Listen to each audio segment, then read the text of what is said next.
Hello বন্ধুরা, কেমন আছো? আশা করি তোমরা প্রত্যেকেই ভালো আছো। আজকে মৌদিয়া ব্লগে আবার দুটো নতুন রেসিপি নিয়ে তোমাদের সামনে চলে আসলাম। চলো দেখি রেসিপিগুলো কি। তো আজকে আমি রুই মাছের মাথা দিয়ে পালং শাক আর রুই মাছের ঝোল করব। তো তোমরা থাম্বনেল দেখেও বুঝতে পারবে, থাম্বনেলে রয়েছে। তো চলো, মাছগুলোকে প্রথমে আমি ধুয়ে নিয়েছিলাম, তারপর সেগুলোকে লবণ হলুদ দিয়ে মাখিয়ে নেব। তো আজকে তোমাদের সামনে আমি নিজের ফেস না নিয়েই এমনি ভিডিও করলাম। সবসময় তো মুখে বলে সামনে দেখিয়ে আমি বেশিরভাগ সময় ভিডিও স্টার্ট করি। তো আজকে তোমাদের একটু অন্যরকমভাবে ভিডিওটা দিলাম। আশা করি তোমরা এমনিও ভিডিও বুঝতে পারবে, আর আমাকে তো দেখেছো, তো সেরকম কোনো সমস্যা হবে না। তো চলো ভিডিওগুলো দেখে নিই। তো পালং শাকগুলোকে প্রথমে কেটে নিয়েছিলাম, তারপর তোমাদের সামনে পালং শাকগুলোকে ভালো করে ধুয়ে একটি পাত্রে তুলে নেব আমি। তো পালং শাক করতে গেলে তোমরা তো জানোই আমি নিয়েছিলাম বেগুন, আলু আর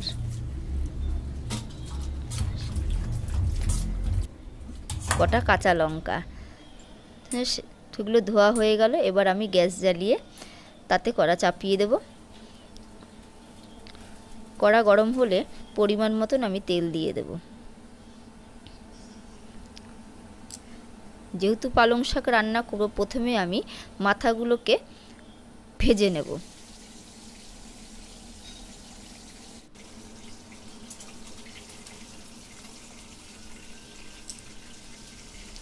মাথাগুলো ভাজা হয়ে গেলে আমি অন্যদিকে একটি পাত্রে কিছু মশলা পাইল করে নেব।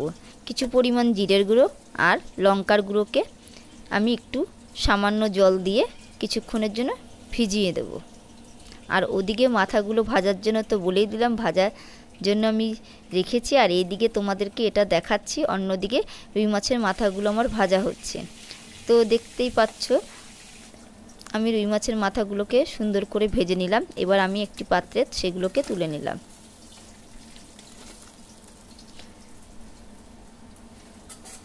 তারপর আমি ফোড়নে 5 ফোড়ন দিয়ে দিলাম। তারপর প্রথমে আমি আলুগুলোকে একটু লবণ হলুদ দিয়ে কিছুক্ষণের জন্য ঢাকা দিয়ে রেখে দেব। তারপর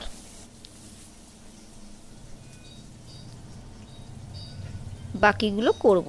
তো তোমরা দেখতে পাচ্ছ লবণ হলুদ কাঁচা লঙ্কা আমি সব দিয়ে দিয়েছি। এবার নেড়ে চেড়ে আমি কিছুক্ষণের জন্য ঢাকনাটা দিয়ে দেব।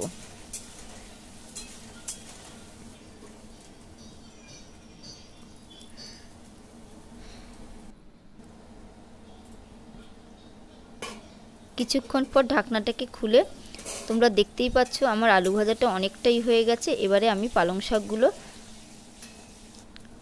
সব ওর মধ্যে আলুর সঙ্গে মিশিয়ে নেব। তাতে পরিমাণ মতন লবণ হলুদ দেব, দিয়ে ভালো করে নেড়ে ছেড়ে আমি কিছুক্ষণের জন্য আবার ঢাকা দিয়ে দেব।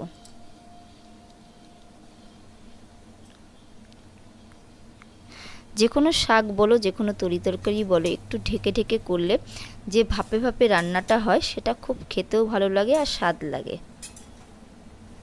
তোমরা এভাবে পালং শাক করে দেখবে, আশা করি তোমাদের এভাবে করে খেলে খুব ভালো লাগবে। তারপর কিছুক্ষণ পর ঢাকনাটা তুলে আমি নেড়ে ছেড়ে আমি যে মশলাটা করে রেখেছিলাম সেই মশলাটা আমি পালং শাকে দিয়ে দেব। দিয়ে নেড়ে ছেড়ে তারপর যে আমি মাথাগুলো রেখেছি সেই মাথাগুলো পরপর দিয়ে মাথাগুলোকে ভেঙে নাড়তে থাকবো। আর গ্যাসটাকে একটু ফুল করে দেব, কারণ পালং শাক মোটামুটি আমার অনেকটাই হয়ে গেছে। খালি জলটাকে এখন নেড়ে নেড়ে পালং শাকটাকে, পালং শাকের যে জলটা বেরিয়েছে সেই জলটাকে আমি নেড়ে নেড়ে শুকাবো। তো তোমরা নামানোর আগে পালং শাকে যারা মিষ্টি খাও অল্প পরিমাণ মিষ্টি দিয়ে নেড়ে ছেড়ে পালং শাকটাকে নামিয়ে দিতে পারো। তো আমাদের বাড়িতে যেহেতু মিষ্টি অত পরিমাণ খাওয়া হয় না, ঝালের পরিমাণটাই বেশি হয়, খুব কম পরিমাণ মিষ্টি খায়, কারণ আমার শাশুড়ি মার সুগার, তাই খুব খুব কম, যখন উনি খায় না সেইগুলোতেই আমার চিনি দিতে হয়, এগুলোতে আমি কম দিই। তো আমার পালং শাক নেড়ে ছেড়ে এরম করে, তো আমার পালং শাক রেডি হয়ে গেল। তোমরা দেখতেই পাচ্ছ আমার পালং শাক পুরো কমপ্লিট। এবার আমি পরের রেসিপিতে চলে যাচ্ছি। তো এখন আমি কড়াতে আবার পরিমাণ মতন তেল দিয়ে দেব। তারপর একটা একটা করে যে মাছগুলো তোমাদের দেখিয়েছিলাম হলুদ লবণ দিয়ে রেখে দিয়েছি, সেগুলোকে আমি একটা একটা করে ভেজে নেব।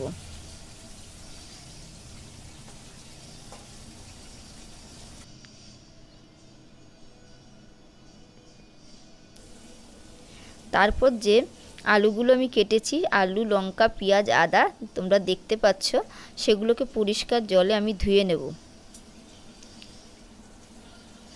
ধুয়ে নিয়ে মাছ ভাজাগুলো যে রেখেছিলাম সেগুলোকে আমি আরেকবার উল্টে দিয়ে তারপর আমি একটা পাত্রে তুলে নেব সব মাছ।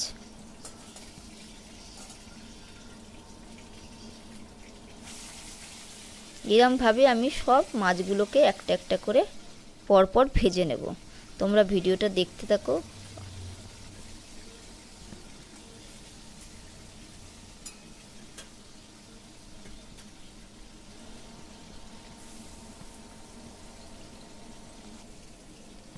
তারপর অন্যদিকে মাছ ভাজাগুলো বসিয়ে দিয়ে আমি যে মশলাটা করব সেই মশলাটা পাইল করে নিচ্ছি।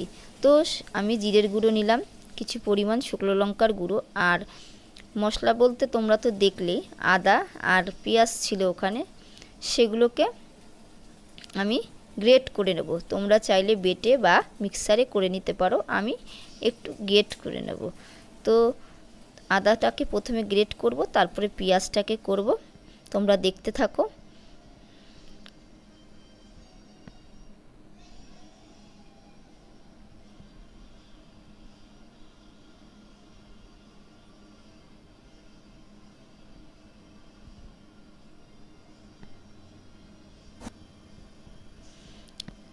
আমার মশলা করা হয়ে গেছে দেখলে। এবারে যে মাছগুলো আমি ভেজে রেখেছিলাম সেই মাছগুলোকে উল্টে সব নামিয়ে নিয়েছি। আর একটা মাছ ছিল, আমি তোমাদেরকে দেখালাম। আমার মাছ সব ভাজা হয়ে গেছে। এরপর কড়ার মধ্যে আমি সাদা জিরা ফোড়ন দিয়ে দেব। তারপর যে আলুগুলোকে আমি কেটে রেখেছিলাম সেই আলুগুলো আর লঙ্কাগুলো আমি তেলে ছেড়ে দেব। ছেড়ে দিয়ে লবণ হলুদ দিয়ে ভালো করে নেড়ে ছেড়ে আমি কিছুক্ষণের জন্য ঢাকনা দিয়ে দেব, যাতে আলুটা একটু ভাজা ভাজা হয়ে যায়।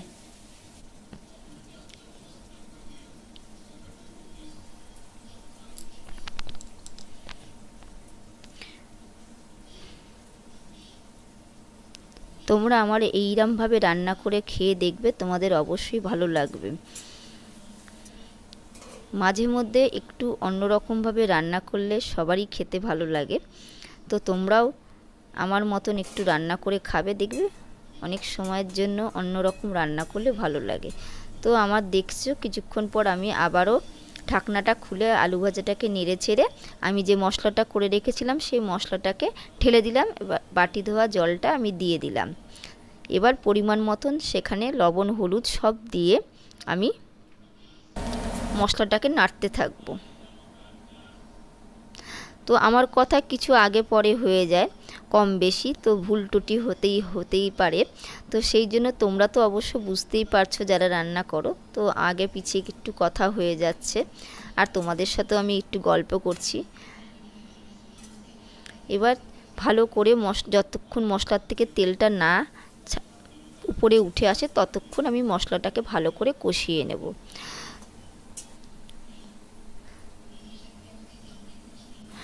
তোমাদের আমার এই দুটো রেসিপি রান্নার যদি ভালো লেগে থাকে অবশ্যই আমার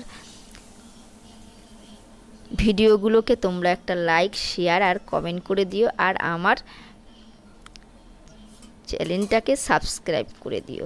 তো আমি কিছুক্ষণের জন্য মশলাটাকে নেড়ে ছেড়ে ঢাকনি দিয়ে দিলাম। তারপর কিছুক্ষণ পরে আবার দেখলাম মাছের ঝোল ফুটে গেছে, তো আমি মাছগুলোকে সব ছেড়ে দিলাম। তারপর মাছের ঝোলটাকে গ্যাসের বাড়িয়ে দিলাম। তারপর না, আমার মাছের ঝোল তো দেখতেই পারছো হয়েই এসেছে। আমি গরম মশলা দিয়ে নামানোর আগে গরম মশলা দিয়ে নামিয়ে নেব। তো আমার মাছের ঝোল রেডি। তোমাদের জন্য আজকে এটুকুই, টাটা, বাই বাই।